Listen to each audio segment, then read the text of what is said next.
Assalamualaikum warahmatullahi wabarakatuh. Alhamdulillahi rabbil alamin. Wassalatu wassalamu ala ashrafil anbiya'i wal mursalin wa ala alihi wa sahbihi ajma'in, amma ba'd. Para penonton yang dimuliakan Allah Subhanahu wa taala, alhamdulillah pada kesempatan yang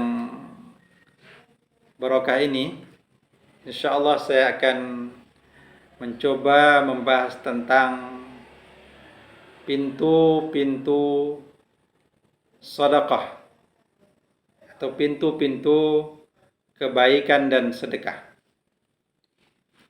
Jadi Bapak-bapak, ibu-ibu, saudara dan saudari yang dirahmati oleh Allah Subhanahu wa taala, sebenarnya pintu kebaikan itu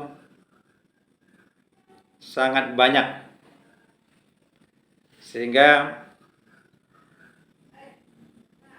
Rasulullah SAW mengatakan, kullu ma'rufin sadaqah.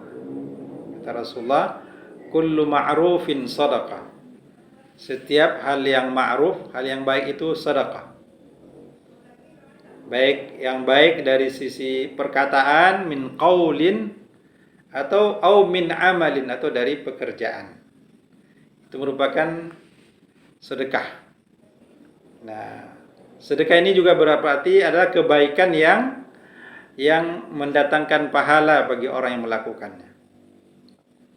Jadi, apa saja pintu-pintu sedekah? Apa saja pintu-pintu kebaikan, pintu pahala yang bisa kita lakukan? Kita akan mencoba membahasnya dari hadis Rasulullah SAW yang diriwayatkan an Abi Dzar radhiyallahu anhu anna unasan min ashabi Rasulillah sallallahu alaihi wasallam qalu lin Nabi sallallahu alaihi wasallam, ya Rasulullah, dhahaba ahlad dusuri bil ujuri yusalluna kama nusalli wa yasumuna kama nasumu wa yatasaddaquna bi fuduli amwalihim.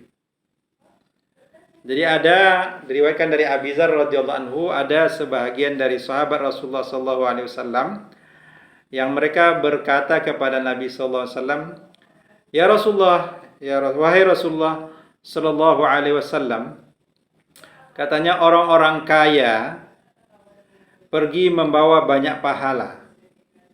Mereka salat sebagaimana kami salat, mereka berpuasa sebagaimana kami berpuasa, dan mereka dapat bersedekah dengan kelebihan harta mereka. Lalu Rasulullah sallallahu alaihi wasallam berkata, qala awalaysa qad ja'alallahu lakum ma tasaddaqun? Kata Rasulullah sallallahu alaihi wasallam, bukankah Allah telah menjadikan untukmu sesuatu yang akan dapat kamu sedekahkan? Kata Rasulullah, inna bikulli tasbihatin sadaqah, sesungguhnya setiap tasbih yang kamu ucapkan sedekah.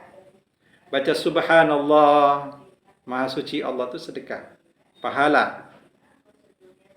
Alhamdulillah wa kullu takbiratin sadaqah, kata Rasulullah, setiap takbir itu dihitung sedekah, ada pahalanya.